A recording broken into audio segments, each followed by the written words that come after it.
हाँ भाई, good morning. Ram Ram.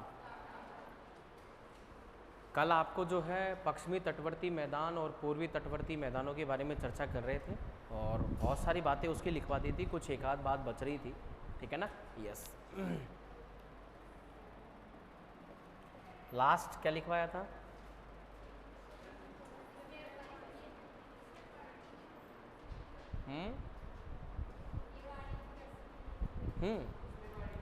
पश्चिमी तटवर्ती में कराया था कि यहाँ पर जो कृषि की जाती है वो कृषि जो होती है वो कैसी होती है? वाणिज्यिक कृषि। वाणिज्यिक कृषि का मतलब होता है, वेरी गुड, जो क्या करने के उद्देश्य से? अब व्यापार जो किया जाता है वो कौन कौन सी खेती बताई थी? बोलो। नारियल, काजू, आम, कॉफ़ी, चाय, गरम, क्या ठंडे मसाले भी होते हैं क्या? बिल्कुल होते हैं। अरे होते कि नहीं होते? राजस्थान में जो हम लोग सब्जी के अंदर पहले डाल रहे हैं वो सब ठंडे मसाले हैं, और वो कौन सा है बाद में डालने वाला? गरम मसाला। Very good. तो ये तो वाणिज्य की जो कृषि कर रहे हैं वो कौन से तटवर्ती मैदान पर? राइट। और पूर्वी तटवर्ती पर कौन से कर रहे हैं? Very good. कैसी कृषि? खाद्यान्न कृषि। और खाद्यान्न कृषि के अंदर भी अगर बात करें तो मोस्टली कौन सी? चावल। ठीक है। तीन बातें याद रखना। अगर आपको पूछे चावल का कटोरा और ये बात आपको मैदानों में पूछे, मैदान पूछे, तब आंसर होगा वेरी गुड। किसका मैदान? तमिलनाडु का मैदान। अगर आपको पूछ ले राज्य, तब आंसर होगा, आज रुके नहीं आप? कल छुट्टी कर ली थी ना? अच्छा, ठीक है।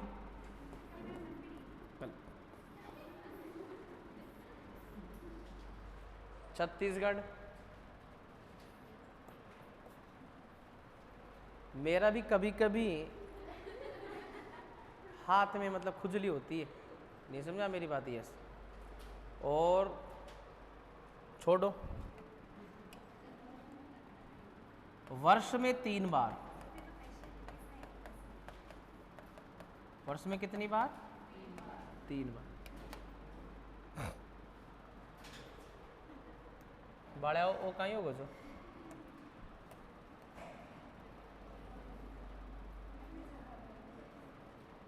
वर्ष में 3 बार जहां पर चावल की फसल उगाते हैं, तब उसका आंसर होगा पश्चिम बंगाल। क्या आंसर होगा? चावल के बारे में सारी बातें बता रहा हूं मैं आपको, ठीक है। और राज्य, चावल का कटोरा अगर राज्यों में पूछे तो छत्तीसगढ़, मैदानों में पूछे तो कौन आएगा? तमिलनाडु का। और वर्ष में 3 बार चावल की खेती कहाँ पे होती है? पश्चिम बंगाल। और वर्ष में 3 बार अलग अलग नाम है, अमन, ओस और बोरो। राइट। कल हमने यहाँ तक बात कर ली थी वाणिज्यिक कृषि और उसके बाद में खाद्यान्न। नेक्स्ट पश्चिमी वाले में लिख रहे हैं, इस तटवर्ती मैदान के दक्षिणी भाग में, इस तटवर्ती मैदान के दक्षिणी भाग में, कौन से भाग में? दक्षिणी भाग में, पश्चिमी वाले में लिख रहे हैं, इस तटवर्ती मैदान के दक्षिणी भाग में लैगून झीलें पाई जाती हैं। लैगून झीलें पाई जाती हैं। राइट।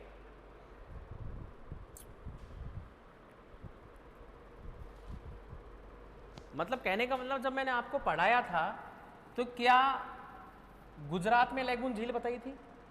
बताई थी क्या? नहीं बताई। क्या महाराष्ट्र में बताई थी क्या? गोवा में बताई थी क्या? कर्नाटक में बताई थी क्या? केरल में बताई थी क्या? यस, दक्षिणी भाग में, ठीक है ना। अष्टमुडी, वेम्बनाद बताई थी, नहीं बताई थी? यस, वेम्बनाद झील का दूसरा नाम पुन्ना मादा कयाल, ये भी लिखवाया था। इसी के अंदर किसका आयोजन किया जाता है? नौका दौड़ का। कौन से त्योहार पर? ओणम के त्योहार पर। उस ट्रॉफी को जो जीतता है तो उसको ट्रॉफी को जो बोलते हैं वो क्या बोलते हैं? नेहरू ट्रॉफी। और वहाँ की लोकल भाषा में बोलते हैं वल्लम कल्ली। आपने फिल्म देखी होगी बागी, उसके अंदर नौका दौड़ वल्लम कल्ली का आयोजन किया जाता है, इसके तो दक्षिणी भाग में। और जबकि इसके ना तो उत्तरी भाग में ना दक्षिणी भाग में, मध्यवर्ती भाग में। अरे भाई आपको बताई थी पुलिकट, बताई थी क्या? कोलेरू तो मीठे पानी के तो लैगून नहीं है। फिर बताई थी एक और जिसका नाम है आपका चिल्का, ठीक है ना, लिखिएगा, पूर्वी तटवर्ती में। इसके मध्यवर्ती भाग में, इसके मध्यवर्ती भाग में लैगून झीलें पाई जाती हैं, लैगून झीलें पाई जाती हैं।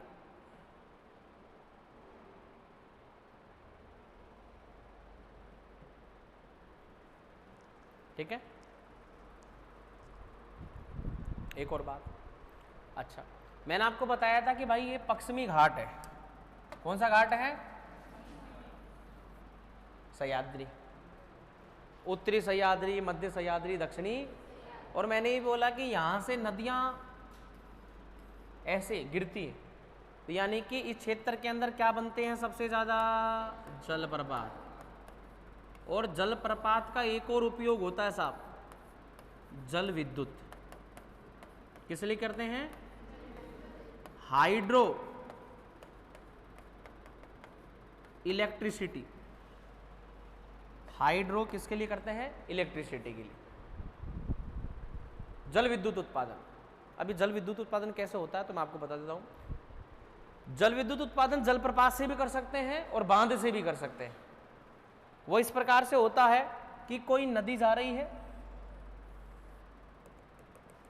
इस नदी के ऊपर बना देते हैं साहब बांध। क्या बना देते हैं? ये लो साहब, ये बांध बना दिया।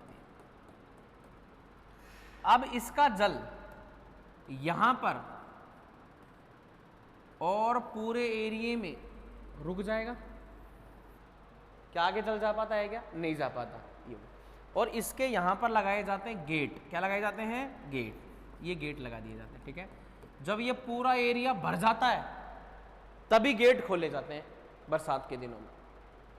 नहीं तो कई जगह पर बांधों के नीचे से जो पानी है वो निकलता रहता है, रिसता रहता है, और वहां पर नीचे की तरफ जो है वो लगा दिए जाते हैं बड़े टर्बाइंस।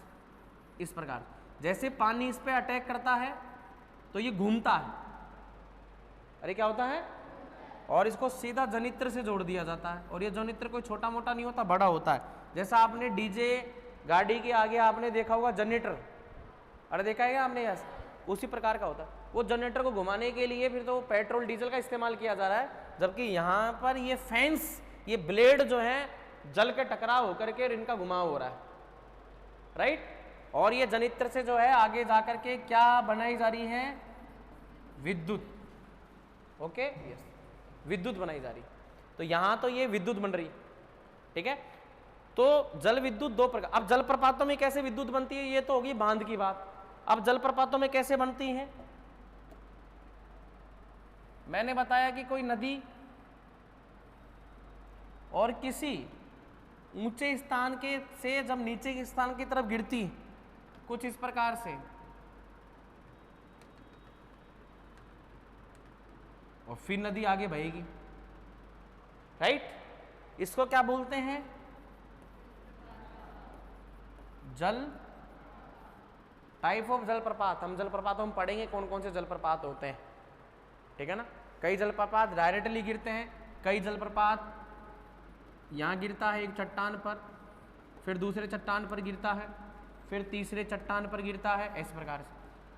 पुलुंज जलप्रपात बोलते हैं इस प्रकार। पुलुंज कोई वृहद होता है, कोई अलग, सभी जलप्रपातों के टाइप होते हैं, लेकिन बात को समझना, ये जलप्रपात हो गया इस प्रकार से जल गिरने वाला। और यहां पर क्या किया जाता है, टर्बाइंस लगा दिए जाते हैं। क्या लगा दिए जाते हैं? टर्बाइंस। ठीक है, कई अधिक संख्या में। अब जैसे पानी गिरेगा तो बताइए क्या ये फैन ब्लेड घूमेंगे? अरे घूमेंगे नहीं घूमेंगे? कई बार क्या होता था बचपन के अंदर, हमारे बचपन के अंदर बात बताएं, ठीक है ना, हमारे पिताजी वाले बचपन ही, हमारे वाले में हम कभी रिमोट की कार जो चलती थी, तो रिमोट की कार के अंदर कभी आपने मोटर निकाली हो और मोटर के पीछे कई बार बल्ब लगा करके उसको घुमाते थे तो वो बिजली बनती थी नहीं बनती थी? यस। अब तुम लोगों ने देखा नहीं देखा होगा, पता नहीं, ठीक है ना। तो मेरा बचपन ठीक है, उसमें रिमोट की कार तक ही था, और दूसरी चीज़ की जिद करते थे, रोते थे, तो एक बार फिर कूटे जाते थे, सूते जाते थे, वो रोने से चुप कराने के लिए, नहीं समझा।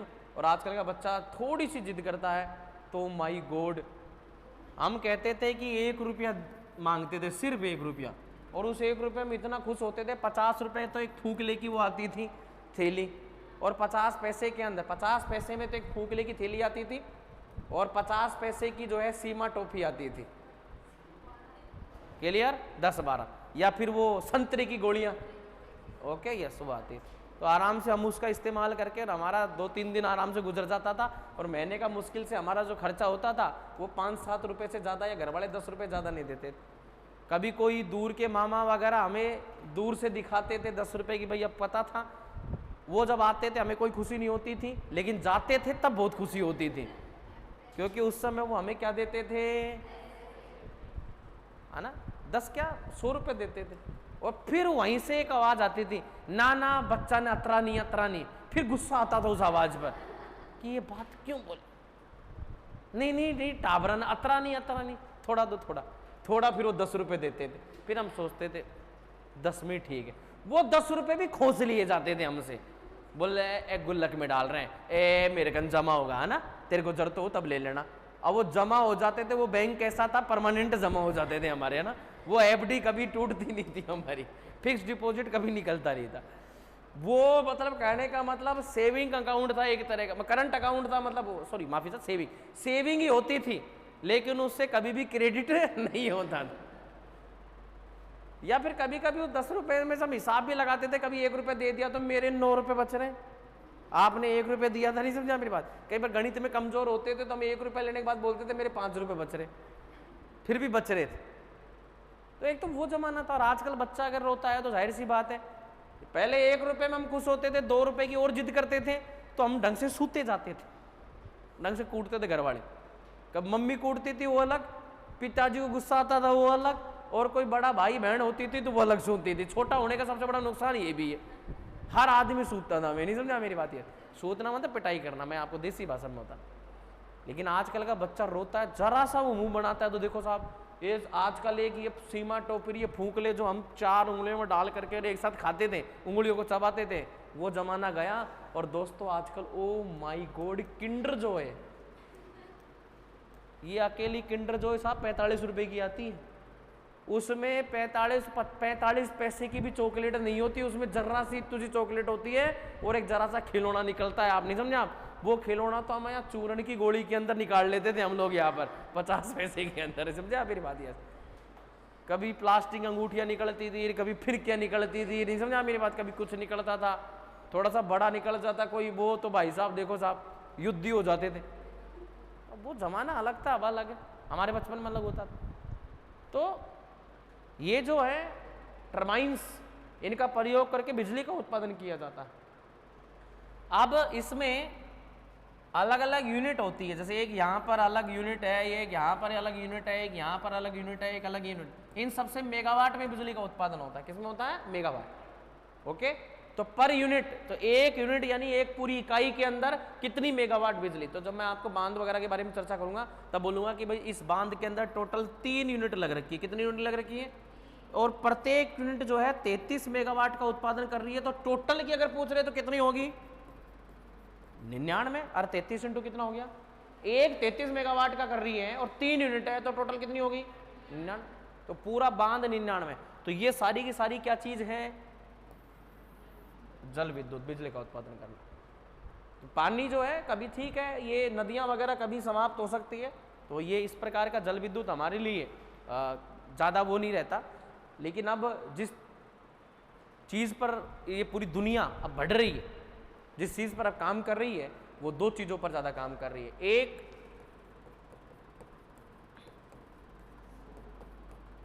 और एक पवन ऊर्जा, विंड एनर्जी, और एक आ गई आपकी सोलर एनर्जी। क्लियर? सौर ऊर्जा किसके द्वारा? जाहिर सी बात, सूर्य की प्लेटों से, और उनको जो है बड़ी बैटरियों के अंदर बिजली डाल करके और इस्तेमाल करना है। डायरेक्ट भी उपयोग कर सकते हैं। बड़े बड़े पंखे लगा करके हवा के द्वारा चलेंगे ये पंखे, और वहां पर जो है बिजली का उत्पादन करेंगे। क्या हो गया? पवन ऊर्जा। क्लियर?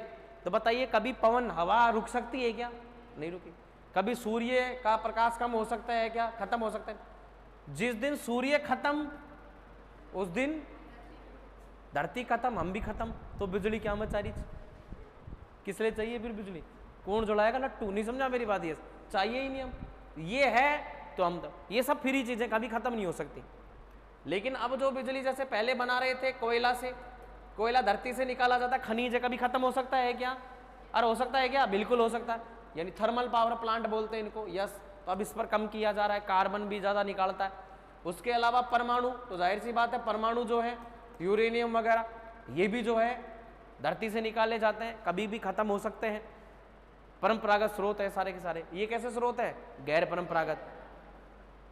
इसके अलावा परमाणु हो गया, और भी बहुत सारी जैसे कई सारे प्लांट हैं जिनसे बिजली वगैरह बनाई जाती है। और जैसे मान लीजिए धरती से कई प्रकार की गैसें, चट्टानी वगैरह, उनमें कुछ गैसें होती हैं, प्राकृतिक गैसें होती हैं, उनसे बिजली बनाई जाती है।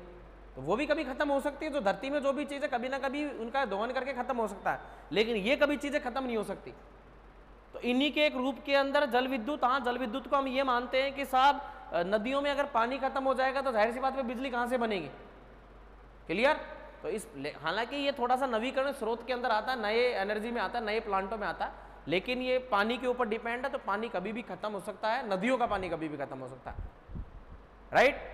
नदियों का सोर्स कभी भी खत्म हो सकता है। इसलिए इसको है तो ये परंपरागत में नहीं है, गैर परंपरागत में नई प्रकार का है, लेकिन ये सोर्स जो है नया नहीं है तो नया, लेकिन ये कभी भी खत्म हो सकता है, लिमिटेड। लेकिन लिमिट जो जिनकी खत्म नहीं हो सकती वो क्या चीज़ है? वो सौर ऊर्जा और पवन ऊर्जा। ये ऊर्जा के टॉपिक में हम क्लियर करेंगे। तो जल विद्युत जो है इस प्रकार से हमारे जो पूर्वी जो एरिया है वहाँ पर जल उत्पादन क्षमता, जल विद्युत उत्पादन जलप्रपातों में कम पाई जाती है। जलप्रपात बहुत कम होते हैं, होते ही नहीं है। और जबकि इन क्षेत्रों के अंदर जलप्रपात ज़्यादा होते हैं, जिनका उपयोग क्या किया जाता है? जल विद्युत। तो इधर जलप्रपात, तो इधर क्या होता है? इधर मैदान है साहब। इधर क्या है? इन मैदानों में नदियों के अंदर नौकायन का उपयोग किया जाता है। किसका उपयोग किया जाता है? बड़े बड़े जहाज, यानी कि मैंने बताए थे राष्ट्रीय जलमार्ग। क्या बनाए थे? यहां जलमार्ग नहीं होते। यहां जलमार्ग क्यों नहीं होते? क्योंकि जाहिर सी बात है यहाँ पे नदियां कभी भी किसी भी ऊंचाई से बह रही है, पता चले यहाँ पे जहाज है और जहाज आगे जाके चल रहा है और वो ऊंचाई से गिर गया नीचे, इसलिए कभी भी यहाँ पर जलमार्ग नहीं बनाए जा सकते। जबकि जलमार्ग किधर की तरफ होते हैं? समतल मैदानों में, क्योंकि जो जहाज है उसको पूरा का पूरा पानी क्या है? लेवल का चाहिए। तो इसलिए यहाँ पर राष्ट्रीय जलमार्ग बनाए गए हैं। महानदी के अंदर, स्वर्णरेखा नदी के अंदर, गोदावरी नदी के अंदर बड़े जहाज उतारे गए हैं एक जगह से दूसरे शहर के अंदर माल लाने और ले जाने के लिए। सर चर्चा की थी मैंने जलमार्गों की एक दिन आपसे, है ना? नए प्रकार का परिवहन। तो पश्चिमी वाले में लिखेगा, पश्चिमी वाले में लिखेगा पॉइंट बना करके लिखिए साहब, इस मैदानी क्षेत्र में बनने वाले जलप्रपात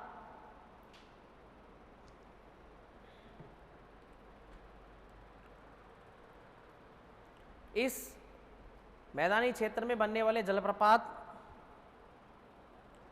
जल विद्युत उत्पादन के लिए, जल विद्युत उत्पादन के लिए उपयोगी हैं।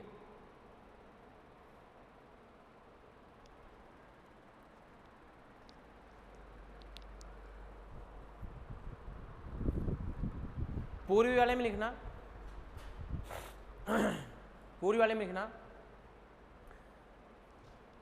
इस समतल मैदान एवं डेल्टा क्षेत्र में, इस समतल मैदान में डेल्टा क्षेत्र में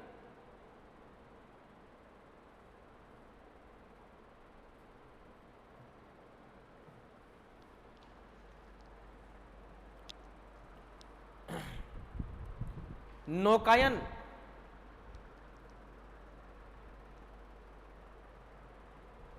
के लिए उपयोगी है। किसके लिए उपयोगी है? नौकायन के लिए उपयोगी है। कल आपको दो प्रकार की चीजें बताई थी साहब। एक बताया था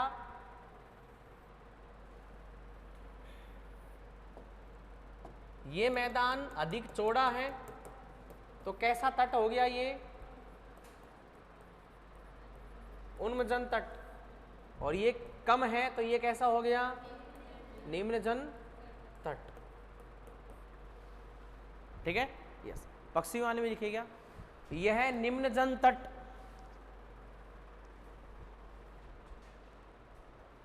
यह निम्नजन तट का उदाहरण है।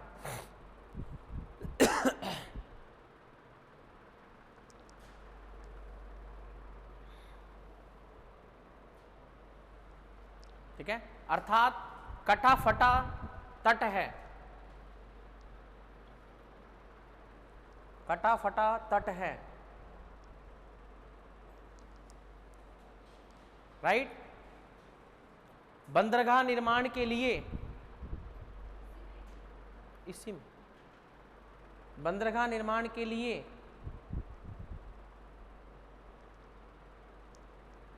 बताओ साहब, उपयुक्त है या नहीं है? क्यों? कल बताया था बिल्कुल बंदरगाह निर्माण के लिए उपयुक्त है, जबकि इधर वाले डायग्राम में बताया था बंदरगाह निर्माण के लिए। अरे लहरें, अच्छा तुमने बोला ये वाली का क्या नाम इसका, जो भी है नाम, तुमने बोला नहीं है, तो तुम्हें क्या पता नहीं? ये तो कल थी नहीं। कल जो थे बच्चे उनको पता है कि मैंने बताया था पूर्व से पश्चिम की तरफ हवाएं चलती है। एक बल बताया था कोरियोलिस बल, एक नियम जिसमें बताया था कि ये कुछ हवाएं इस प्रकार से, भारत इस एरिया में ये हवाएं इधर चलती हैं, ऊपर वाले में हवाएं जो है इस प्रकार से चलती हैं अलग, यहाँ पर जो हवाएं हैं ऐसे चलती है, तो इधर की तरफ हवाएं चल रही है, यानी पूर्व से पश्चिम। तो भारत के इस तट पर सबसे ज्यादा पूर्वी तट पर क्या आती है? सुनामी। क्या पश्चिमी तट पर आती है क्या? पश्चिमी तट पर तो ज्वार भाटा वाली स्थिति बनती है। कैसी स्थिति बनती है? ज्वार भाटा। और यही बात बताई थी ना, ज्वार और भाटा। और ज्वार भाटा की स्थिति किसके कारण बनती है बताओ? सूर्य का तो कोई लेना देना नहीं था ज्वार भाटा, चंद्रमा की, बताओ बोलो, आकर्षण बल के कारण, चंद्रमा के। जैसे मान लीजिए अर्थ है, अर्थ के अंदर मैंने आपको पहले ही बताया था, ये अर्थ के अंदर जल भरा हुआ है। क्या भरा हुआ है? जल, राइट। और चंद्रमा इसके चारों तरफ चक्कर लगा रहा है, तो जैसे ही, तो बताइए ये क्षेत्र, तो इधर की तरफ पानी उठ गया, ये एरिया कहलाता है ज्वार। क्या कहलाता है? और इधर की तरफ क्या आएगा? भाटा, टाइड, राइट। और जैसा ही ये चंद्रमा इधर की तरफ, तो ये फिर ऐसे आकर्षण बल हो जाएगा दोनों का। अब हो जाएगा तो इधर की तरफ क्या हो गया और इधर क्या हो गया, जो कि थोड़ी देर पहले अभी यहां पर क्या था, इधर क्या था। ऐसी स्थिति दिन में बनती है, दिन और रात 24 घंटे के अंदर। कितनी बार हो गई? एक तरफ 2 बार, ज्वार और भाटा। और ज्वार भाटा की स्थिति जो है पश्चिमी तरफ ज्यादा होती है, और जबकि पूर्वी तरफ जो है सबसे ज्यादा क्या आती है? सुनामी। जिसका कारण पूर्व से पश्चिम की तरफ क्या चलना? हवाएं चलना। मेरी बात समझ गए क्या? पश्चिम से पूर्व की तरफ क्या चलना? हवाएं। तो अब एक बात बताइए, फिर मैंने ये बताया था कि भाई साहब, जो भी कोई भी जहाज होता है तो वो जहाज को इतना छोटा नहीं होता कि सिर्फ आपके घर वालों को ही लेके जा सकता है। वो जहाज इतना बड़ा होता है कि पूरे शहर को लेके जा सकता है, बड़ा जहाज होता है। तो इस बड़े जहाज के अंदर जब भी कोई माल आता है, बंदरगाह पे रोका जाता है, जाहिर सी बात है उस माल को अनलोड करने के लिए समय लगता है, लगेगा नहीं लगेगा? फिर उसमें माल लोड करने के लिए जब दोबारा जाएगा तो जाहिर सी बात है फिर समय लगेगा। तो वो कई दिनों तक खड़ा रहता है इस जगह पर। पता चले 5 दिन बाद में लहरें आने वाली हैं और अरबों खरबों का माल स्वाहा समुद्र के अंदर। इसलिए उचित दशा यहां पर नहीं पाई जाती, जबकि पश्चिमी क्षेत्र के अंदर उचित दशा पाई। कटा फटा एरिया है, मतलब ऐसे है। तो जहाजों के लिए ऑटोमेटिकली हार्बर्स बने होते हैं। क्या बने होते हैं? हार्बर। कल बताया था, जहां पर जहाज खड़े किए जाते हैं, हार्बर। जहां पर बसें खड़ी की जाती हैं, बस स्टैंड है। आप बताओ क्या कहते हैं? Bus depot.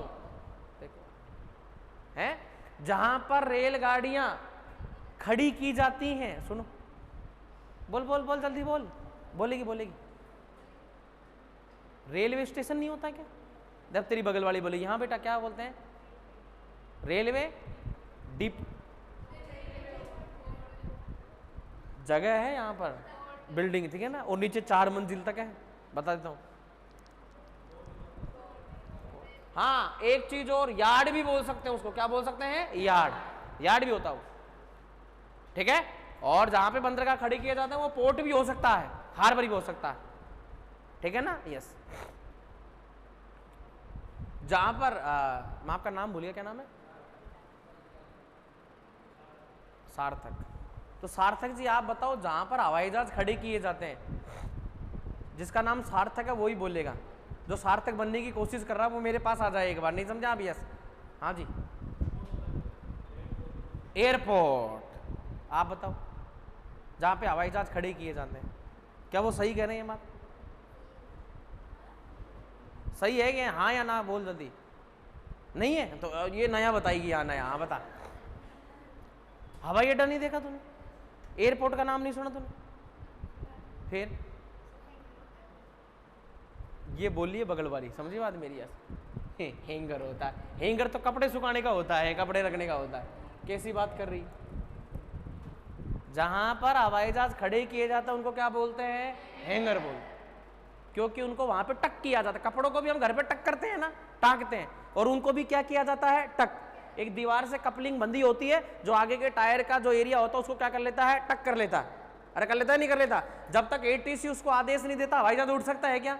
तुम्हारे जैसा नहीं कि मुंह उठा के कोई चला गया, आज बोले साहब आज तो गाड़ी तेरा भाई चलाएगा हवाई जहाज, ऐसा नहीं होता।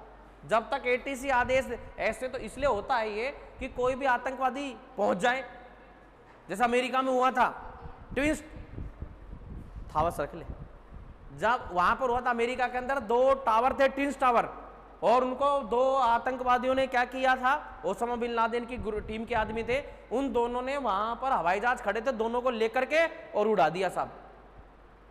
और साहब कॉल पर बात करते रहे कि फटाफट से हमारे जो तुम्हारे देश के अंदर आतंकवादी जो हमारे भाई हैं उनको फटाफट से छोड़ो, आप नहीं छोड़ोगे तो बहुत दिक्कत हो जाएगी, पीछे सवारियां बैठी है सबको उड़ा देंगे हम। हाईजैक करना बोलते हैं, क्या बोलते हैं? हाईजैक। तो इसलिए एयरपोर्ट के अंदर हवाई जहाज में जाने से पहले आपकी 4-5 बार चेकिंग होती है, कोई भी नुकीली चीज ना हो, जिसमें मोबाइल वगैरह सब चीज जो है एक प्लेट में रख देंगे, सब चीजें हो जाएंगी। कोई गरीब अगर हवाई जहाज में बैठे हो तो, नहीं समझा मेरी बात? यस। तो वहां पर पूरी चीज कोई नहीं ले जा सकते, जिससे हाईजैक कर सकते हैं, ऐसी कोई चीज नहीं होती। क्लियर? जिसमें भी कोई भी एजेज होता है, कोई भी नुकीली चीज वो नहीं ले जा सकते आप, ज्यादा नुकीली चीज। पेन वगैरह तो ले जा सकते हैं, लेकिन मेटल का पेन वगैरह ले जाने में कई जगह पर इजाजत नहीं है। पूरी तरह से चेकिंग होती है, उस देश में क्यों जा रहा, कोई विदेशी व्यक्ति आ रहा था, कितने दिन के लिए यहाँ पर रुकेगा, पूरा ब्यौरा होता है उसके पास। कहीं पर जैसे अभी देखे थाईलैंड के अंदर सोना थोड़ा सस्ता है, वहां पर जो भाव है, हमारे यहाँ पर अभी भाव चल रहा है लगभग 82,000 का, 82-83,000 का। वहां पर जो भाव चल रहा है वो चल रहा है लगभग 75,000 का। तो बताइए यहाँ से सस्ता है या नहीं है? कोई 1 किलो सोना लेकर के आ रहा हो तो एयरपोर्ट पे तुरंत रोक लेंगे, क्योंकि किसी भी महिला को 150 ग्राम सोना लाने की इजाजत है, क्योंकि इतने तो वो पहन के ही चलती है हमारी महिला। और कोई सांसी जनजाति की हो गई, सबसे ज्यादा जिनकी शादियों में सोना पहना जाता है, पूरा यहाँ एक हार होता है पूरा घुटनों तक सोने का। है? क्या कह रही है? चलती कैसे? पैरों से चलती और कैसे चलती? अब तू हाथों से उल्टी चलती हो तो बात अलग है, वो ऐसे चलती। अरे गोल्ड जो होता है वो ऐसे बनाया जाता है, हल्का होता है गोल्ड, और जो जवाहरात वाला सोना होता है वो प्योर तो होता है 24 कैरेट, और वैसे उसमें मिला करके उसको कितना बना देते हैं? 22 कैरेट। आप लोग जो खरीद के लाते हैं वो सारा का सारा 20 कैरेट से भी कम होता है, उसमें ज़्यादा मिलावट होती है, बहुत ज़्यादा लचीला होता है गोल्ड, माइंस से जो निकलता है। तो ये 150 ग्राम से ज़्यादा हुआ तो तुरंत आपको रोक लिया जाएगा, और रोक करके और फिर आपसे पूछताछ की जाएगी, भाई क्यों, क्या। आपको जब पूरा आपका जो जितना भी कस्टम डिपार्टमेंट होता है वो पूरा आपका सामान रख ले। किसी देश के अंदर ड्रग्स अलाउ है तो वहां से मान लीजिए इंडिया में ड्रग्स नहीं है, इंडिया में ड्रग्स लेकर के आ रहे तुरंत आपको रोक लेंगे। ऐसा जहाजों के वहां पर भी किया जाता है बंदरगाहों वगैरह पर।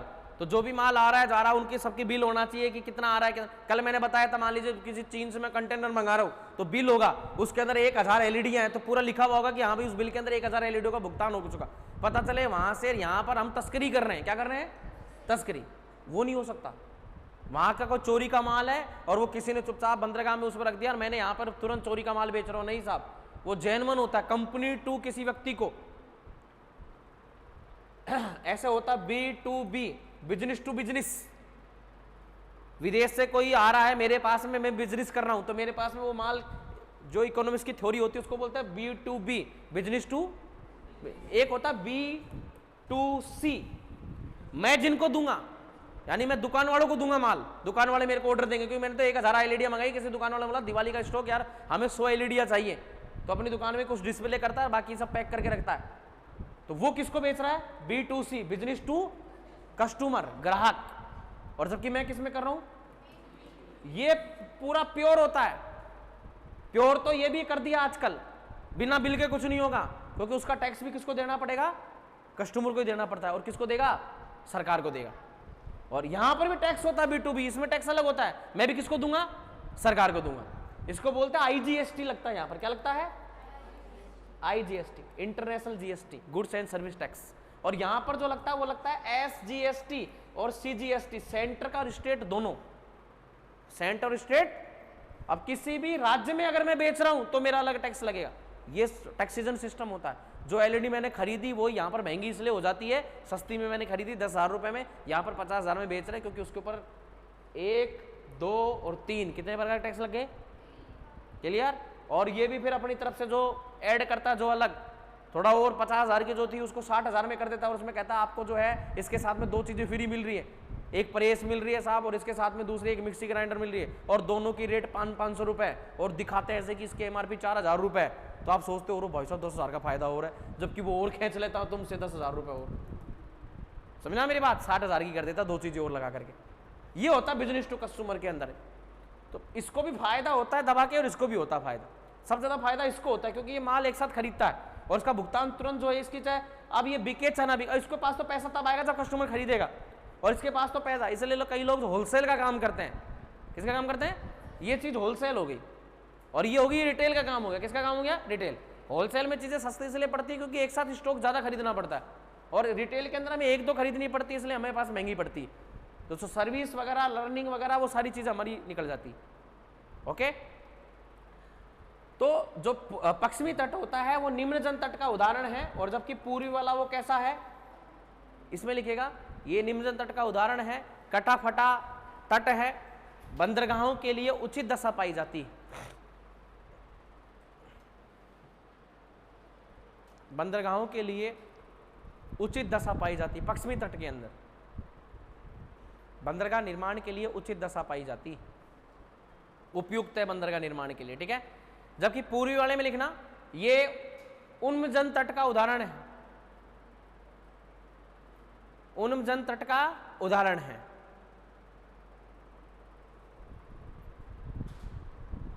अधिक चौड़ा होता है, यह तट अधिक चौड़ा होता है।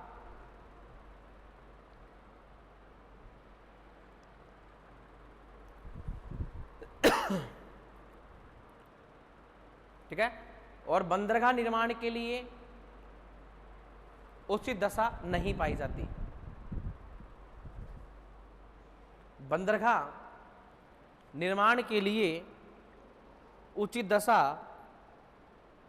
नहीं पाई जाती।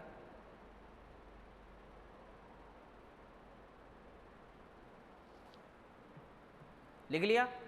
और इसी के साथ में तुम्हारे जो तट वाले एरिया थे, मैदान थे, वो सब क्या होते हैं? कंप्लीट।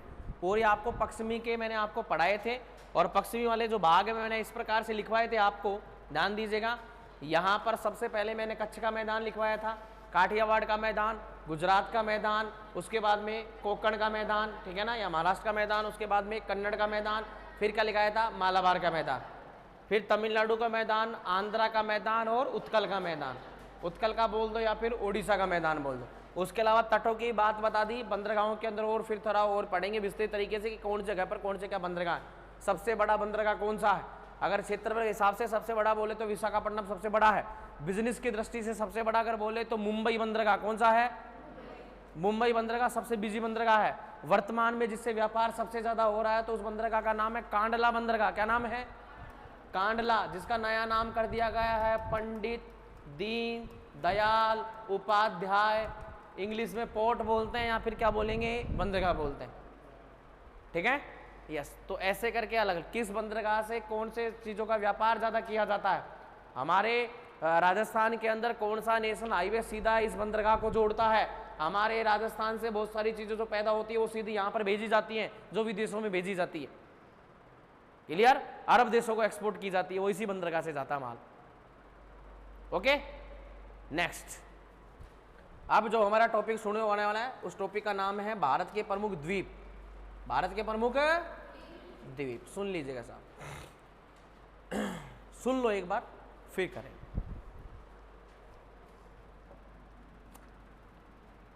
आपको जैसा जानते हैं कि मैं कोई भी टॉपिक शुरू करने से पहले उसके बारे में कुछ आपको मैं कंफ्यूज क्लियर करता हूं, कुछ एक्सप्लेनेशंस बताता हूं मैं आपको, कुछ एब्स्ट्रैक्शन अपवाद बताता हूं मैं आप लोगों को। जैसे कि मैंने शब्द बोला द्वीप, क्या बोला? कोई शब्द आ जाए प्रायद्वीप और कोई शब्द आ जाए महाद्वीप, इनका मतलब क्या क्या होता है? क्लियर? देखिए द्वीप जो है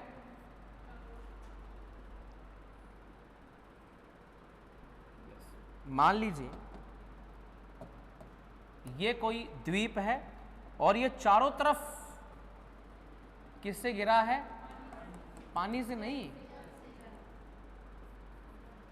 कई सोचेंगे पानी बोल दिया तो क्या हो गया? पानी नहीं, जल से। और कोई बीच में ये भाग है, इसका नाम क्या है? स्थल। अब स्थल भाग में चाहे लोगों के घर बने हुए हो, नहीं समझा मेरी बात? यस। कोई चोर छापरी हो जिसकी तबीयत खराब हो, नहीं समझा मेरी बात? यस। कोई गड़गड़ा वगड़ा हो, कोई पेड़ पौधे हो, राइट, खेती कर रहे हो, ये सारा काम कौन से भाग में हो रहा है? जिसके चारों तरफ पानी हो, छोटा भूभाग। हाँ, जल। ये शब्द मैं जल इसलिए बोलता हूं, कई लोग, मैं जब भी राजस्थानी लोगों को पढ़ाता हूं वो पानी की जगह पानी शब्द का प्रयोग करते हैं, जो शायद एग्जाम के ओरिएंटेड नहीं है, हमारी बोलचाल भाषा में हो सकता। ठीक है ना? जैसे बोला जाता है जानवरों का अपशिष्ट, और कई लोग उसको बोलेंगे गोबर, नहीं समझा मेरी बात? यस। फिर कई बोल देंगे उसके कंडे, ऊपड़े, छाने, थापड़ी, थेपड़ी, गोएटा, सब अलग अलग नाम हो, लेकिन वो ओरिएंटेड नहीं है, लेकिन वो कला संस्कृति में आता। तो ये जल से घिरा हुआ वो चारों तरफ, ऐसे भूभाग को क्या कहते हैं? अब द्वीप साहब समुद्र में भी हो सकते हैं, तो साहब किस में हो सकते हैं? नदी में। इस पूरी दुनिया में नदी द्वीप है एक सबसे बड़ा, वो भारत में। कहां है? और भारत के अंदर भी है, तो ये पूर्वांचल का इलाका। और जब यहां से एक नदी आती है और उस नदी का नाम है ब्रह्मपुत्र नदी, और वो असम के अंदर इस प्रकार से बहती है, फिर वो ऐसे चली जाती। ये बीच वाला जो भाग है यहां पर, ये यहां पर इस द्वीप का नाम है, इसका नाम है माजुली। क्या नाम है? दुनिया का सबसे बड़ा कैसा द्वीप? माजुली द्वीप। वर्तमान में इसको जिला घोषित कर दिया गया, लोग रहते हैं, पूरे शहर का शहर है। इसका अस्तित्व क्या हुआ कि साहब ये नदी आ रही थी और ये नदी जब इसको कटाव नहीं कर पाई तो इसके चारों तरफ से बहने लगी, और बात मैंने ये बोला कि जिसके चारों तरफ क्या हो? द्वीप कहलाएगा, वो द्वीप होता है। प्रायद्वीप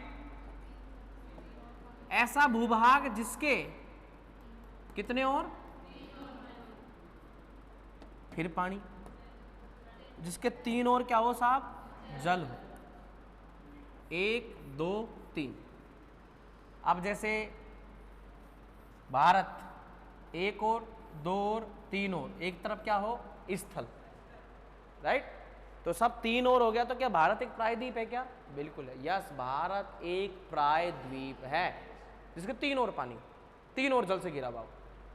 महाद्वीप, ऐसा बड़ा भूभाग जिसके अंदर देश हो, क्या हो?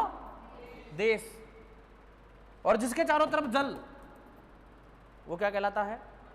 जिसके बीच के अंदर देश हो अलग अलग, जैसे एशिया महाद्वीप, अफ्रीका महाद्वीप, उत्तरी अमेरिका महाद्वीप, दक्षिणी अमेरिका महाद्वीप, यूरोप महाद्वीप, राइट। अंटार्कटिका भी है लेकिन इसको जो है ये पूरा तरह से किससे घिरा हुआ है? बर्फ से घिरा हुआ, चारों तरफ एरिया है तो महाद्वीप। जैसे ओशिनेशिया हो गया, चारों तरफ किससे घिरा हुआ है? जल से घिरा हुआ, महाद्वीप। ऑस्ट्रेलिया एक देश है, तो ऐसे करके वो होता है महाद्वीप। अब ये तो बता दिया कि भाई द्वीप ये होते हैं, लेकिन द्वीप अलग अलग प्रकार से बनते हैं। जो ये भूभाग है, ये स्थल भाग, ये जरूरी नहीं कैसा हो ये। अब भारत में अगर हम पढ़े द्वीप, तो द्वीप साहब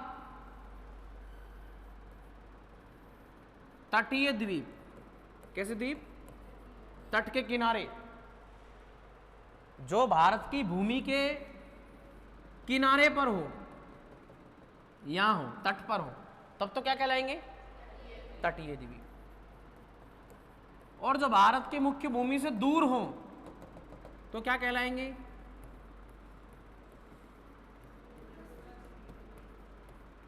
दूरस्थ द्वीप। तटीय द्वीप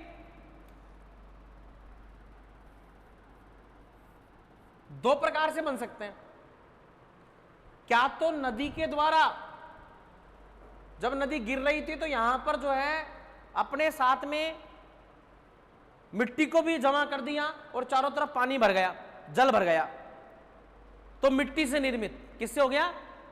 मिट्टी से निर्मित। इसको बोलते हैं कांपीय द्वीप।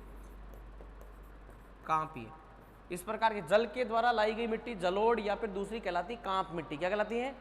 उसको राजस्थान में दोमट मिट्टी भी कहते हैं। क्या कहते हैं? उसको राजस्थान में कछारी मिट्टी भी कहते हैं। क्या कहते हैं? कछारी। ध्यान रखना, उसको हम कछारी मिट्टी भी कहते हैं, दोमट मिट्टी भी कहते हैं। जलोढ़ मिट्टी का ही नाम है, और वैसे इसका नाम क्या हो गया? कांपीय। मिट्टी से निर्मित, मृदा से निर्मित, कांपीय, मिट्टी से निर्मित द्वीप।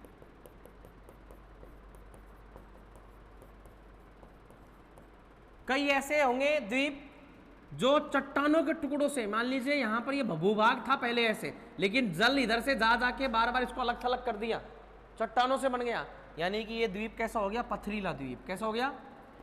पथरीले द्वीप। ये सारी घटनाएं भारत के तट के पास हुई, तो तटीय द्वीप के अंदर दो प्रकार के मिलते हैं, एक तो कांपीय मिट्टी से या फिर दूसरे पथरीले चट्टानी निर्मित। ओके। दूरस्थ होंगे तो समुद्र के अंदर प्रवाल पाए जाते हैं। क्या पाए जाते हैं? समुद्री वनस्पति। और समुद्री वनस्पति ऊपर की तरफ तैरने लगती है और धीरे धीरे उसके ऊपर मिट्टी का जमा होता जाता है और पूरा एक शहर का शहर बन जाता है। जैसे लक्षद्वीप साहब, क्या नाम है? लक्षद्वीप जो है वो प्रवाल भित्ति से बना। किससे बना है? यानी हम कह सकते हैं प्रवाल द्वीप, कोरल रीफ इंग्लिश में बोलते हैं, कोरल रीफ। और सबसे बड़ी कोरल रीफ यहां पर है ऑस्ट्रेलिया के अंदर, द ग्रेट बैरियर। क्या नाम है? 2000 किलोमीटर लंबी। इसे समुद्र का बगीचा भी कहते हैं, और सबसे सुंदर होता है, बेहतरीन होता है इसलिए। तो ये प्रवाल द्वीप होता है, ठीक है। और यहां पर जो होगा जैसे कि प्रवाल द्वीप, तो प्रवाल द्वीप का एग्जाम्पल के तो अभी आ जाएगा आगे, उसको लक्षद्वीप क्या बोल देंगे? चर्चा का विषय। कुछ द्वीप होंगे जो ज्वालामुखी या फिर किसी पर्वत के अवशेष होंगे। भारत में इसके बाद यहां पर एक पर्वत था म्यांमार के अंदर जिसका नाम है अराकान योमा। क्या नाम है? उसका टूटा हुआ पार्ट यहां पर है साहब, जिसका नाम है अंडमान निकोबार। यानी पहले ये ज्वालामुखी, तो हम कह सकते हैं ज्वालामुखी निर्मित या फिर पर्वतीय निर्मित। किससे निर्मित? पर्वतीय निर्मित द्वीप, जिसका एग्जाम्पल होता है और हमारे भारत में एक ही है जिसका नाम है अंडमान निकोबार। क्या नाम है? ऐसे द्वीप जो होते हैं वो साफ दो प्रकार के, एक तटीय द्वीप और एक कौन सा हो गया? दूरस्थ। तटीय द्वीप को कितने भागों में? दो भागों में, एक कांपी मिट्टी वाला और एक पथरीला। दूरस्थ वाला प्रवाल द्वीप होता है और एक क्या होता है? ज्वालामुखी निर्मित। बात समझ में आ गई? यस। ये फ्लो चार्ट बनाओ, फिर आगे चर्चा करते हैं।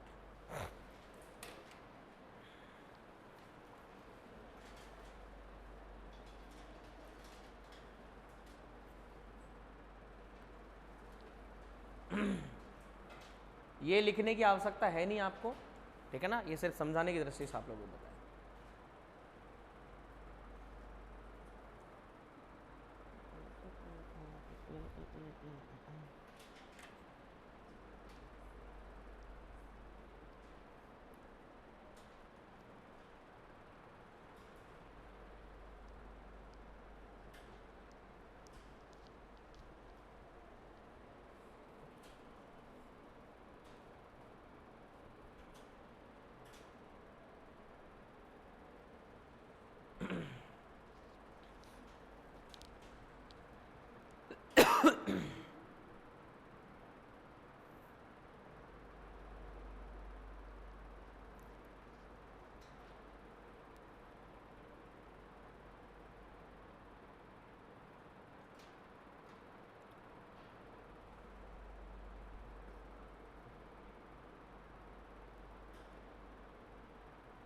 अब आपका कोई एग्जाम नहीं है, नहीं है ना, लेकिन जिन्होंने, किसी ने पशु परिचर भर रखा होगा, किस किसने भर रखा है? डांडे चराने वाला एग्जाम, हाँ हाँ, भैंस डांडी चराने उसमें पशु परिचर किस किस का है? आपका एक का, आपका बकरी छेड़िया चरानी है, और कई लोगों का और का भी, कईयों को याद ही नहीं होगा कि मैंने भर भी रखा है क्या फॉर्म। कोई बात नहीं, उनके घरवाले या फिर पड़ोस में जो ई मित्र वाला है वो भैया ही बताएंगे दीदी आपका फॉर्म भरा था मैंने।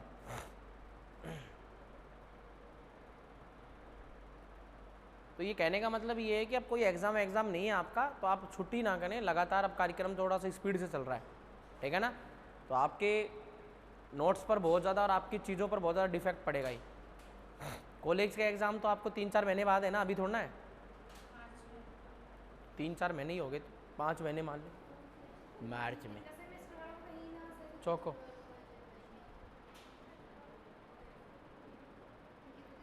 कुछ भी हो, कॉलेज के 7 दिन पहले ही पढ़ोगे तुम लोग 1 वीक सीरीज।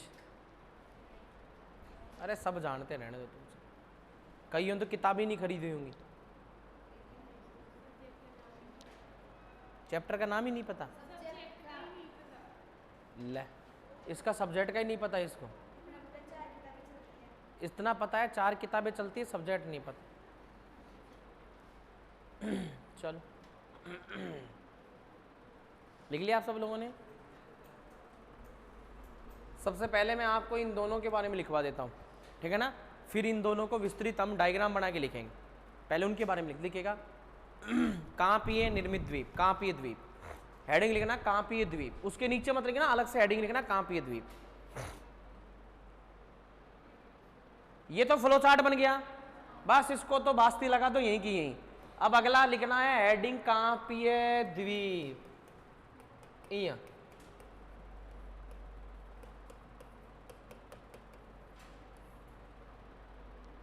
कई लोग पूछते हैं मेरे से इसी में, तो कई लोग बोलते हैं अलग से। तो इसी में और अलग से दोनों का मतलब इसी कॉपी में बनाना, अलग से कोई कॉपी नहीं बनानी है आपको ना। तो कांपीय द्वीप इसी में लिखना है आपको, लेकिन अलग से पॉइंटर लिखना है। लिख लिया आपने? लिखिएगा ये द्वीप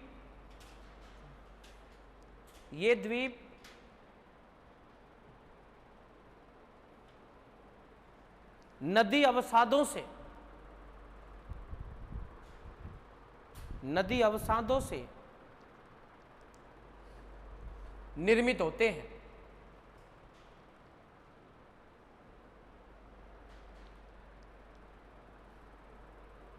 इसलिए इन्हें कांपीय द्वीप कहा जाता है, इसलिए इन्हें कांपीय द्वीप कहते हैं।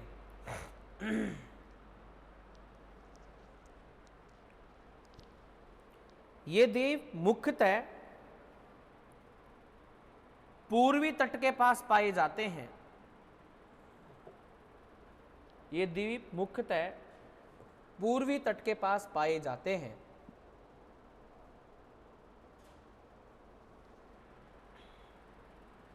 पूर्वी तट के पास पाए जाते हैं। पूर्वी तट वाला इलाका कौन सा हो गया? इस वाले इलाके की बात कर रहा हूं, ठीक है ना? यस,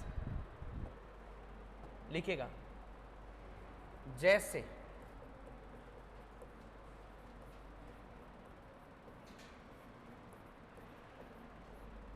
अब एक नदी आती है हुगली नदी, जो गंगा में से टूटती है, और इसके मुहाने पर यहां पर एक द्वीप बना है जिसका नाम है हुगली नदी के मुहाने पर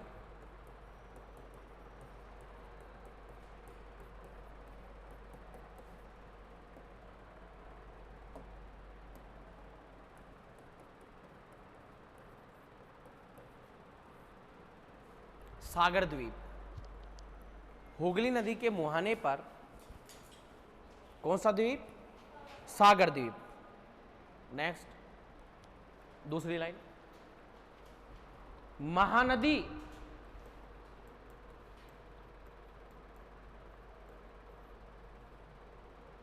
व ब्राह्मणी, ब्राह्मणी बामणी मत कर लेना, नदी के मुहाने पर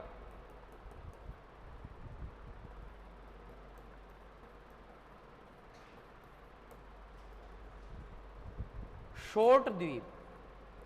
कौन था? सकले शॉर्ट द्वीप। ओके, नेक्स्ट, तीसरा पॉइंट, भारत तथा श्रीलंका के बीच, भारत तथा श्रीलंका के बीच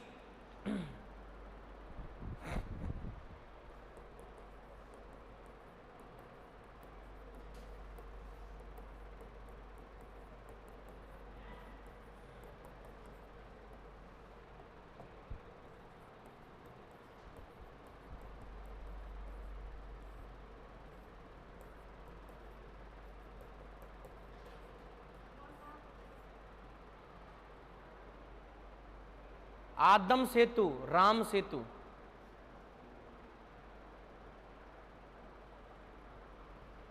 सीता को सोने का हिरण चाहिए था। जब जब जिस महिला ने सोने के हिरण की चाह करी है, तब तब विनाश का कारण बना। और उस दुनिया में जितनी भी, भारत के इतिहास में जितनी भी लड़ाइयाँ आज भी मूंड फोड़ी होती है, कल ही लड़ाई होगी हमारी पड़ोसन से, नहीं समझा मेरी बात? ये तो जितनी भी लड़ाइयाँ हुई हैं वो सब एक महिला के पीछे हुई। क्लियर? यस। तो आदम सेतु, राम सेतु, जब सीता जी को रावण उठा के ले गया था, और जब राम जी को श्रीलंका जाना था, तो ये बनाया था, आदमियों के द्वारा बना, इसलिए आदम सेतु। भगवान श्री राम तो राम सेतु। ओके, तो ये भी एक प्रकार का क्या हो गया? कहां पे द्वीप? जो ये पत्थर हैं, वो पत्थर एक प्रकार के प्यूबिक, इंग्लिश में प्यूबिक पत्थर बोलते हैं। कैसे पत्थर होते हैं? प्यूबिक। ये जो प्यूबिक जो पत्थर होते हैं साहब, ये पानी में तैरते हैं। किस में तैरते हैं? पानी में। और ये पानी में तैरने के कारण, अब जैसे कई महिलाएं मैल उतारने का पत्थर प्यूबिक क्यूब अगर लेकर के आई हो, कभी हल्का पत्थर होता है, और जो है जहां पर मेकअप का सामान मिलता है, लोरेल, स्विस ब्यूटी, लैक में, जहां पर वो सामान मिलता है, वहां पर ये प्यूबिक क्यूब भी मिलता है। क्लियर? कभी देखा हो आपने सफेद से कलर का, जिसमें छोटे छोटे दाने से होते हैं? और कई बोले साहब हमने तो नहीं देखा, हमारे घर के पास में जो मटके बनाने वाली होती है उसे ठेकरी ले लेते हैं। नहीं समझा मेरी बात? और कई बोले साहब वो भी नहीं लेते, तो हम तो कोई पत्थर का टुकड़ा ले लेते हैं। महिलाएं जिस पत्थर उसका इस्तेमाल करती हैं वो प्यूबिक क्यूब होता है, और वो पत्थर बहुत हल्का होता है। कभी पानी में डालना, उसके अंदर जो है ऑक्सीजन, मतलब उसमें छोटे छोटे छिद्र होते हैं जिसके अंदर ऑक्सीजन हवा भरी हुई होती है, और ऑटोमेटिकली जो है वो पानी में क्या होता है? तैरने लगता है। लेकिन साहब आस्था का प्रतीक है, और हर पत्थर पर क्या लिखा गया? राम, और वो तैरने लगा। जिस पत्थर पर राम ने लिखा, बताया उसमें रामायण के अंदर, उसको डाला तो वो डूब गया। रावण ने भी बोला, मतलब रावण तो माया भी था, उसको पता था क्या हो रहा है क्या नहीं हो रहा, उसको राम सेतु बनाने से पहले वहां पर एक शिवलिंग का स्थापना की थी साहब। किसकी स्थापना की थी? शिवलिंग। और शिवलिंग की पूजा करने के लिए ब्राह्मण को बुलाया गया, तो वो ब्राह्मण भी पता कौन था? रावण आया था पूजा कराने के लिए। बताओ आप, उसको ये तक पता था कि साहब क्या करना है क्या नहीं करना, नहीं समझा मेरी बात? यस, उसको ये भी पता था कि भाई ये मेरे को, ये किस लिए आ रहे हैं यहाँ पर, ये मेरे से लड़ाई कर रहे हैं, मेरे को मारने के लिए आ रहे हैं, फिर भी उसने पूजा कराई सारी चीज की। मतलब देखिए आप, कितनी मायावी चीज, जो होना था वो गठित था पहले से। महाभारत में पांडव जीतने थे, पहले से लिखा हुआ था। तो आप लोग दुखी मत होइए, जो आपकी जिंदगी में दुख लिखे हुए हैं, या फिर आप नौकरी लगेंगे नहीं लगेंगे, होगा वही जो राम रच। यार भगवान श्री राम के साथ में शादी की थी जनक ने अपनी बेटी की, सीता की, लेकिन क्या उसको पूरी जिंदगी सुख मिल पाया? शादी के ठीक बाद में वनवास। समझना मेरी बात? फिर उसके बाद में घर आए तो भी फिर कलेश। बताओ आप, किसी सुन लिया कि साहब वो राम होगा, किसी ने कहा, किसी वहां के व्यक्ति ने अपनी महिला को, राम होगा जो घर के अंदर रख लिया, मैं तो 1% नहीं रखूं तेरे को, ऐसे करके जो सीता तक ये बात पहुंची तो वो जमीन में जो खत्म। समझा मेरी बात में? तो इसलिए होगा वही जो राम रच राख। इसलिए व्यर्थ चिंता ना करें, जो वर्तमान समय जो आप जी रहे हैं उसको एंजॉय कर, पढ़ करके कुछ भी सब चीजें, लेकिन ऐसा करें कि किसी के जो है दिल को, भावना को ठेस ना पहुंचे, और वो दिल की भावना को ठेस अपने माँ बाप भी हो सकते हैं, ऐसा कोई काम ना करें।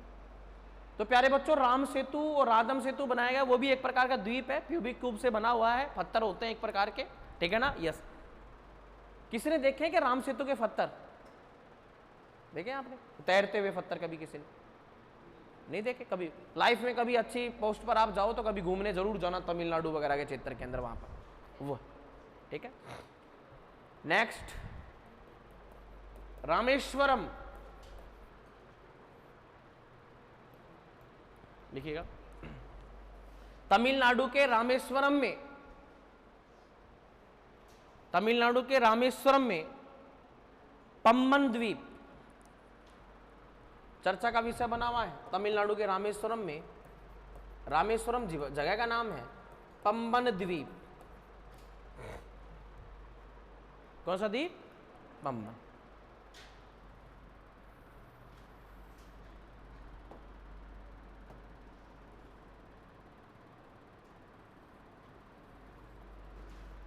ये तो है राम सेतु, यहां पर जो बन रखा है, क्लियर? ऊपर वाला एरिया कहलाता है बंगाल की खाड़ी, और नीचे वाला कहलाता है मन्नार की खाड़ी। किसकी खाड़ी?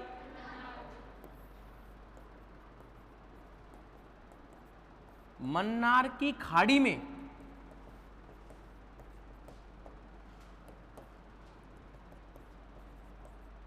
अंडा कोटा क्रोकोडाइल द्वीप।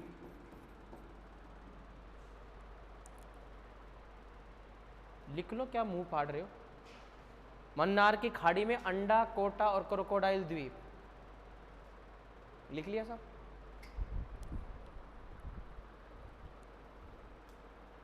एक, दो, तीन, चार, पांच, 6 और 7। पूछेगा निम्न में से कहां पे द्वीप नहीं है? जो हैं वो टोटल कितने हैं? 7। क्लियर? जो पूर्वी तट के पास में, याद करें, हुगली नदी के मुहाने पर कौन सा है? महानदी। ब्राह्मणी नदी के मुहाने पर भारत और श्रीलंका के बीच आदम सेतु या, क्लियर? रामेश्वरम तमिलनाडु में, मन्नार की खाड़ी में। साहब यहां पर रामेश्वरम में, यहां पे पम्बन द्वीप था। ये श्रीलंका और भारत दोनों के हिस्से में वर्तमान में भारतीय नेवी, इंडियन आर्मी के द्वारा पूरा एरिया कब्जाया हुआ है। चीन ने ऑफर किया श्रीलंका को कि तुम्हारा ये जो पम्बन द्वीप है, ये मुझे 99 साल के लिए लीज पर चाहिए, मैं मेरे जो जहाज दूसरे देशों में जाते हैं उनकी मरम्मत करूंगा यहां पर। साहब वो मरम्मत करने के लिए नहीं ले रहा था, वो यहां पर अपनी आर्मी को टिकाने के लिए ले रहा था, ताकि भारत को चारों तरफ से घेर सके।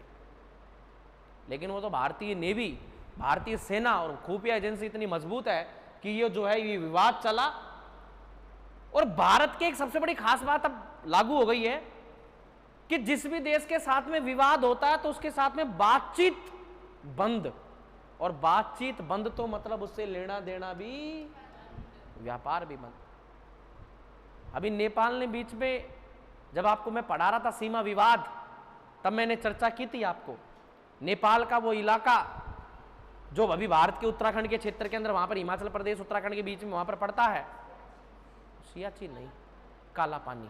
सियाचिन बहुत ऊपर पहुंच गया, काला पानी।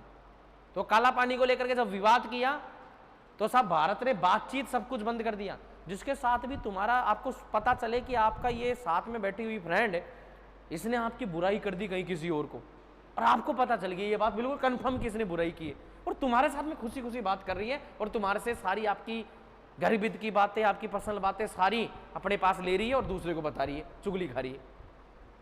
पहली बात तो वो दोस्त, मैंने एक दिन सारे दोस्त की परिभाषा बताई, दोस्त वो होता है जिसको ये ना बोलना पड़े प्लीज किसी को बताना मत, जिसके सामने आप बोल दो। वो दोस्त वो कंधा होता है जिसके सामने आपको रोना पड़े, घर रोएंगे तो 2 झपीट और पड़ेगी चुप कराने के लिए, जाहिर सी बात है, क्योंकि हम तो उस फैमिली से, समझना मेरी बात, हम किंडर जॉय वाले बच्चे थोड़ा है, हम तो वो 1 रुपए फूकले वाले बच्चे, समझे आप।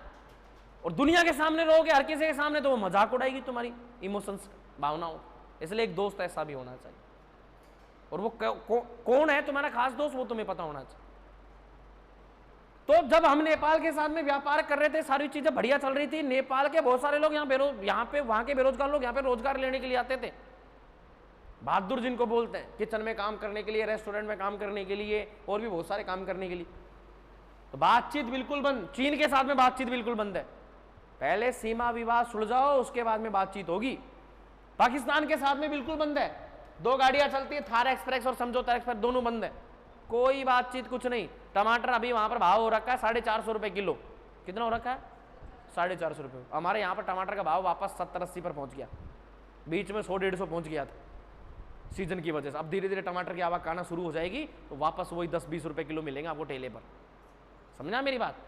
तो अब वहां पर अभी भी इतना, क्योंकि भारत से टमाटर एक्सपोर्ट होता था वहां पर, और वो लोग मांस का सेवन करते हैं क्योंकि उनका धर्म जिस चीज के लिए भी प्रति है, तो मांस का सेवन करते हैं, तो बिना मांस, बिना टमाटर के मांस बन नहीं सकता, तो फिर भी वो मजबूर है महंगे टमाटर खरीदने के, या फिर अपने देश में, उनके देश में उत्पादन कम होता है, उनकी खपत इतनी ज्यादा होती है, दूसरे देशों को मंगाना पड़ता है। जैसे हमारे देश में पाम ऑयल बहुत कम पैदा होता है, और सस्ते वाले तेलों में मिलावट करने के लिए पाम ऑयल मिलाया जाता है। जितनी भी ये बाहर तली हुई चीजें आती हैं, ये सब आप क्या सोच रहे हो, ये सब तेल में तली जाती है, नहीं, सब पाम ऑयल में तली जाती है, तेल से कई गुना सस्ता होता है वो, लेकिन वो बॉडी के अंदर हार्ट अटैक करने में सबसे कारगर होता है, हार्ट अटैक करने में। और आप लोग सोचते हैं कि मैंने कुछ खाया ही नहीं, जबकि वो तली हुई चीज घर में अगर ला करके आप तेल में भूंज करके जो खा रहे हैं वो प्योर है। और तेल में भी क्यों भूंजना, बाहर से मट्टी उठा के लाओ और वो डालो कढ़ाई के अंदर बजरी, और उसमें सेक के खाओ। जो हम तली भुली चीज खाते हैं व्रत बडूलों के अंदर खाते ही, करना ही पड़ता वो, तो वो चीज तो वो पाम ऑयल में होती है। और पाम ऑयल भारत में इतना खपत होता है कि भारत में जो पैदा होता है पाम ऑयल कम पड़ता है, हम मलेशिया से खरीदते हैं। कहां से खरीदते हैं? मलेशिया हमें देता पाम ऑयल खपत। मलेशिया से भी पंगा हो गया था, भारत ने बोल दिया नहीं चाहिए तेरा पाम ऑयल। अब उनके पास में इतनी खपत होती है कि उनको वो खराब ही होता है, उनका खरीदने वाला ही कोई नहीं है, और सबसे ज्यादा खरीदता कौन है? तो उन्होंने हाथ जोड़ लिए साहब, तो उससे बातचीत हुई। इधर नेपाल ने हाथ जोड़ लिए, बोला काला पानी, बोले यार पकड़ो। वहां का प्रधानमंत्री 3-2-5 कर रहा था, लोगों ने उसको ही हटवा दिया, और नया प्रधानमंत्री वहां पे चुनाव हो गया, नया प्रधानमंत्री बना। बोले भारत के साथ में तो हम व्यापारिक समझौते हमारे चल रहे हैं, उनके साथ कैसे खराब कर सकते हैं हम रिश्ते? चीन ये काम कर रहा था चारों तरफ। तो ये भाई साहब ये पम्बंदी वही है विवादास्पद एरिया, तो चर्चा का विषय है। और जो चीज विवाद में रहती है, चर्चा में रहती है, क्या एग्जाम में प्रश्न आता है कि नहीं आता? बिल्कुल आता, 100%। तो प्यारे बच्चों, ये कांपी द्वीप हैं, आप पढ़ते होंगे द्वीप बस छोटे मोटे अंडमान निकोबार लक्षद्वीप, नहीं साहब, इस प्रकार से पढ़ते हैं द्वीपों को। द्वीप 2 प्रकार के, तट के पास में होंगे तो क्या कहलाएंगे? तट से दूर होंगे तो क्या कहलाएंगे? तट के पास में 2 प्रकार से, अगर चट्टानों का अवशेष होगा तो क्या हो जाएंगे? और मिट्टी नदी के द्वारा, देखो मोस्टली मैंने नदी लिखवाई है आपको, कोई जल के अवशेष के रूप में बचे हुए, तो जल के अवशेष में मिट्टी बाहर निकली तो भी कांपी द्वीप के अंदर आ गए। और कोई चट्टानों के टुकड़ों से बने तो क्या होंगे? पथरीले।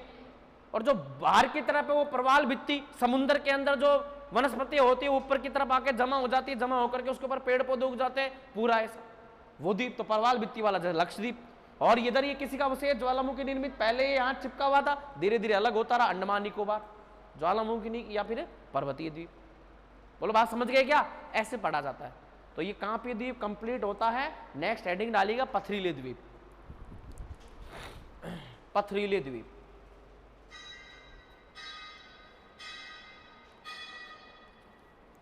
ये द्वीप पश्चिमी तट के पास पाए जाते हैं। ये द्वीप पश्चिमी तट के पास पाए जाते हैं। और कांपीय द्वीप कहां पे पाए जाते हैं? पूर्वी तट के पास। ये द्वीप पश्चिमी तट के पास पाए जाते हैं।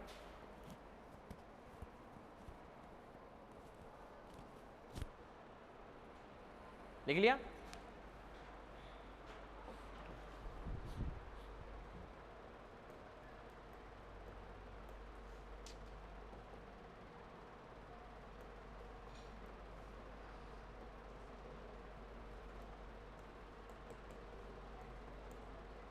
जैसे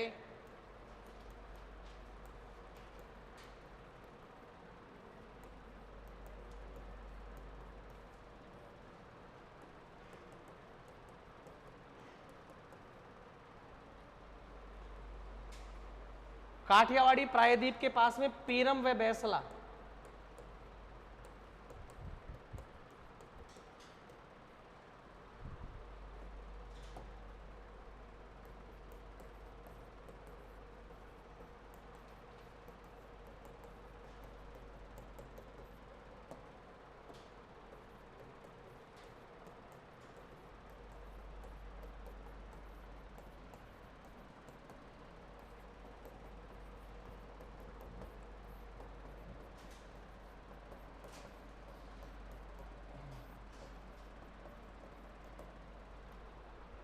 मुंबई तट के पास हेनरे, कैनरे, बूचर, सालसेट, एलिफेंटा आदि द्वीपों के नाम है साहब।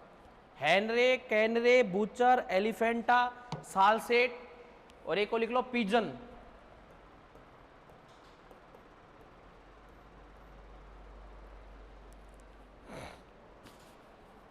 ओके, बाकी बातें करेंगे कल। धन्यवाद।